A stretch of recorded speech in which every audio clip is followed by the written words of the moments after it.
Hello mga ka-herbs! So ngayon, magluluto na naman tayo at ito yung mga ingredients.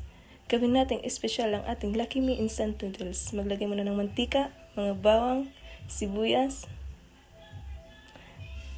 Pagkatapos ay ilagay na natin yung hotdog. Gisahin muna natin ng maayos yung hotdog. Pagkatapos ay lagyan natin ng tubig, 2 bowl. Pagkatapos ay takpan lang muna natin yan mga ka-herbs hanggang sa kumulo. At nang kumulo na, isunod na natin yung ating Lucky Me.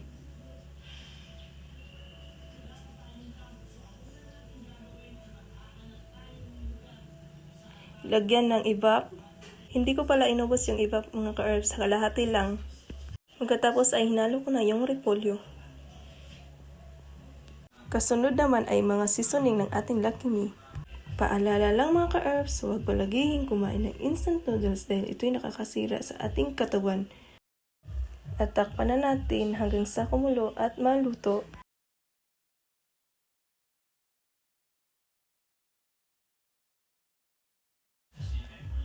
Goods na mga ka-herbs, tara kain tayo!